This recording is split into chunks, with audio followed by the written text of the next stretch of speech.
Jackson Mills was no stranger to the long, lonely roads. A veteran truck driver of over 20 years, he had seen just about everything that could go wrong on the highway. Breakdowns in the middle of nowhere, blizzards that turned the road into a sheet of ice, and strange people at late-night truck stops. But nothing could prepare him for what he would encounter on I-80 during a cold November night.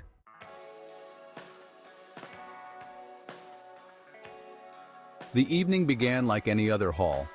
Jackson was transporting a load of electronics from Sacramento to Chicago, a route he had driven countless times before.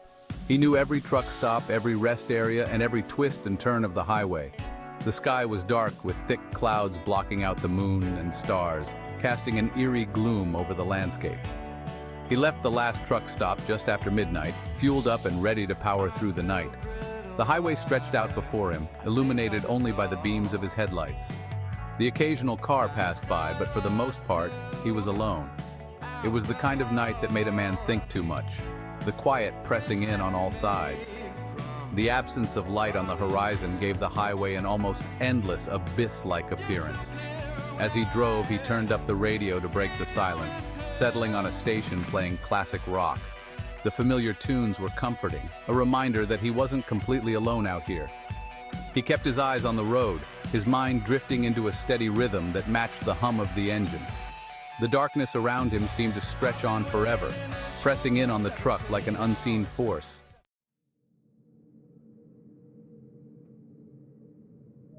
About an hour into the drive, Jackson noticed a strange interference on the radio. Static crackled and popped, breaking through the music. He furrowed his brow, adjusting the dial to get a clearer signal, but the static grew louder. Annoyed, he turned the radio off, preferring silence to the distorted noise. The silence, however, quickly became unnerving. It felt too heavy, as if the very air around him was thickening.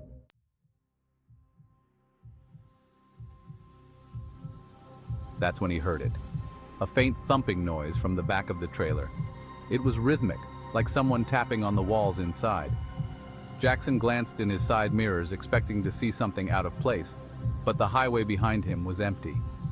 The dark road stretched endlessly behind him, and the absence of any other vehicle was unsettling. He frowned, gripping the wheel tightly. The noise continued, growing louder and more insistent. Thump, thump, thump. It was as if something inside the trailer was pounding against the metal walls, demanding to be let out. His heart skipped a beat as a chill crawled up his spine. He turned up the heat in the cab, but it didn't help. The coldness was not just physical, it seeped into his bones, gnawing at his nerves. "What the hell?" Jackson muttered to himself. He considered pulling over to check the trailer, but he was on a desolate stretch of I-80 with no shoulder or rest area in sight. The nearest town was miles away. He kept driving, hoping the noise would stop. But it didn't. It grew louder, more frantic. Thump, thump, thump.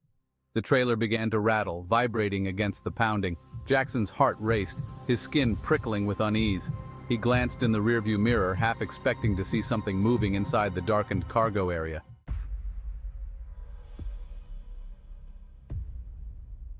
Finally, he saw a rest area sign up ahead and sighed in relief. He pulled over, the truck hissing to a stop as he parked under the dim yellow light of a lone street lamp. The rest area was empty, silent except for the hum of the truck's engine. The light from the street lamp flickered, casting strange shadows that danced along the pavement. Jackson climbed out of the cab, the cold night air hitting him like a slap to the face. He zipped up his jacket and walked around to the back of the trailer, flashlight in hand. The pounding had stopped, leaving an unnerving silence in its wake. An eerie mist had settled in, clinging to the ground like a creeping fog. He hesitated, his breath misting in the frigid air as he stood in front of the trailer doors. With a deep breath, he unlatched the doors and swung them open, shining his flashlight into the darkness. The cargo was exactly as it should be, stacked crates and boxes strapped securely in place. Nothing appeared to be out of order. He scanned the interior, his flashlight beam dancing over the boxes and metal walls, but there was no sign of anything that could have made the noise. Yet, as the beam swept over the walls, he caught a glimpse of something: scratches.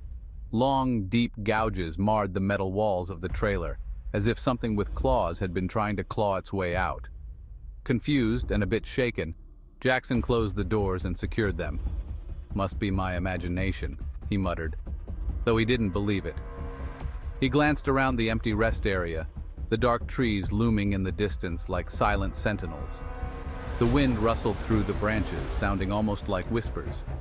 He quickly climbed back into the cab, locked the doors, and tried to shake off the uneasy feeling settling over him.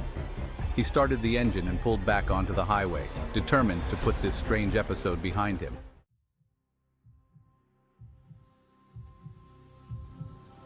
But as he drove, the air inside the cab grew cold, colder than it should have been even on a winter night. He adjusted the heat, cranking it up, but the temperature continued to drop. His breath fogged in front of him, and he shivered, rubbing his gloved hands together.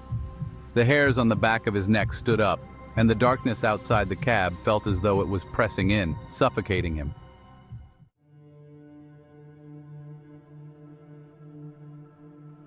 That's when the pounding started again. Only this time, it wasn't coming from the trailer. It was coming from the passenger side door. Jackson's blood ran cold. He glanced at the door, his heart hammering in his chest.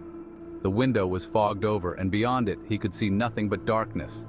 The pounding grew louder, more violent, as if something was trying to break into the cab. "Who's there?"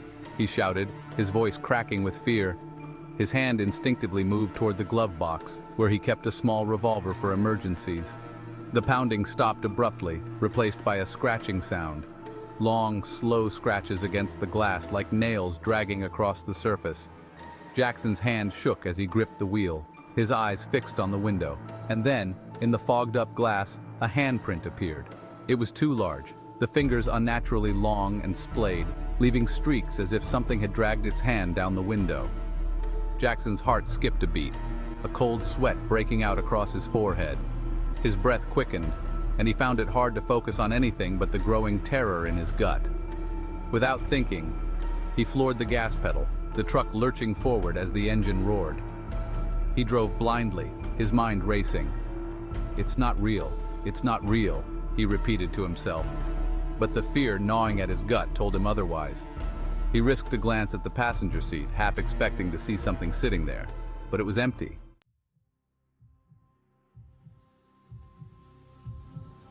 His eyes flicked to the rearview mirror and froze. There, in the dim reflection, he saw it. A figure sitting in the sleeper cab behind him. It was shrouded in darkness, its form blurred and shifting, but he could make out the outline of a face. Hollow eyes stared back at him, filled with an unnatural light. A twisted grin spread across its pale, featureless face. Its head jerked to the side as if cracking its neck, and then it began to crawl forward. Jackson let out a strangled cry, nearly swerving off the road. He forced himself to look forward, his knuckles white as he gripped the wheel. The figure in the mirror didn't move, didn't flinch. It just sat there, watching him. "What do you want?" he yelled, his voice cracking with desperation. But he received no response, only the silence that now felt suffocating, more oppressive than any noise could have been.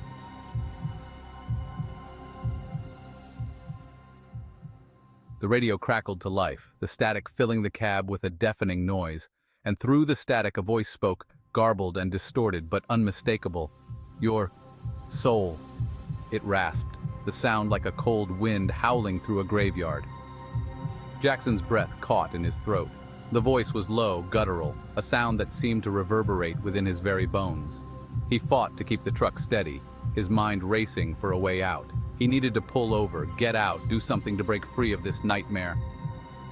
Up ahead, he saw the glow of another rest area sign, its light flickering like a dying candle. He veered toward it, his heart pounding in his ears. The figure in the mirror remained motionless, its eyes never leaving him. He skidded to a halt in the rest area, his heart slamming against his ribcage. The parking lot was empty, deserted. Jackson turned off the engine, plunging the truck into silence. He sat there, breathing heavily, his eyes fixed on the rearview mirror. The figure was gone. Slowly, cautiously, he turned in his seat, shining his flashlight into the sleeper cab. It was empty. The sheets on the bunk were undisturbed, the space void of anything out of the ordinary. But the air was heavy, thick with an oppressive presence that made his skin crawl. A faint smell of decay filled the cab, causing his stomach to churn. He fumbled with the door handle, his hands shaking as he shoved the door open and stumbled out onto the asphalt. The cold night air hit him like a wall, but he welcomed it, gasping for breath as he backed away from the truck.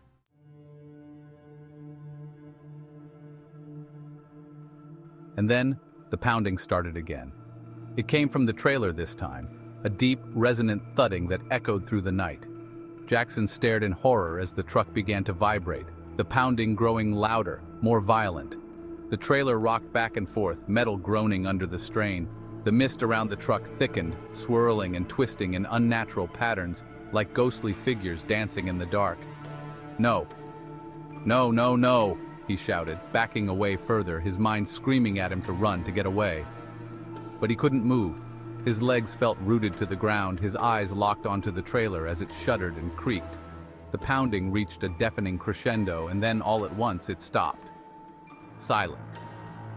Jackson stood there, his heart hammering in his chest, his breath coming in ragged gasps.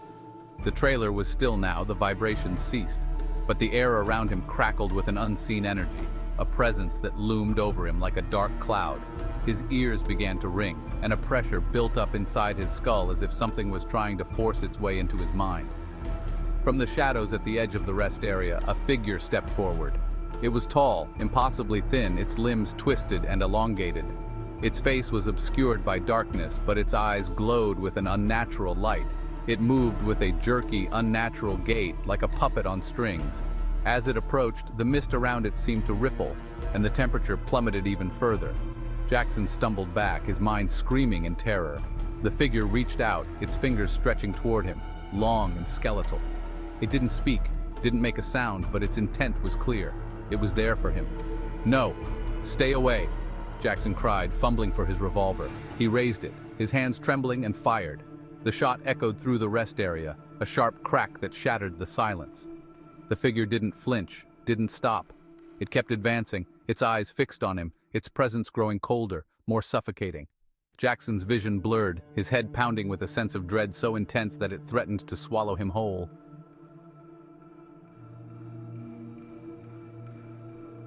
He turned and ran. He sprinted toward the highway, his lungs burning with every breath. He didn't look back, didn't dare. He could feel it behind him, hear the whisper of its movements in the darkness. His legs felt like lead, each step a struggle against an unseen force that was pulling him back. He reached the road, his legs nearly giving out beneath him. A pair of headlights appeared in the distance, a car approaching. He waved frantically, shouting for help, praying that someone would stop. The car slowed, pulling to the side of the road. The driver's window rolled down and an elderly man peered out, his face etched with concern. "Are you all right, son?" the man asked, his voice steady and calm. Jackson glanced back at the rest area. The figure was gone, the truck standing silently in the darkness. But the mist still hung thick, swirling with an unnatural energy. He turned back to the man, his heart pounding in his chest. I need a ride," he gasped. "Please just get me out of here." The man nodded, opening the door. "Hop in, let's get you somewhere safe." Jackson climbed into the car, slamming the door behind him. As they pulled away, he glanced in the side mirror, his heart still racing. The rest area receded into the distance, the truck shrinking to a dark silhouette against the night.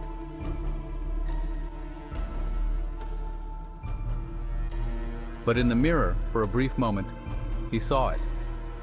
The figure standing beside the truck, watching him leave. Its eyes glowed faintly in the darkness. A promise, a threat. The Poltergeist of I-80 wasn't done with him. Not yet. It would follow him, lurking in the shadows, waiting for the moment when his fear would give it the power to return.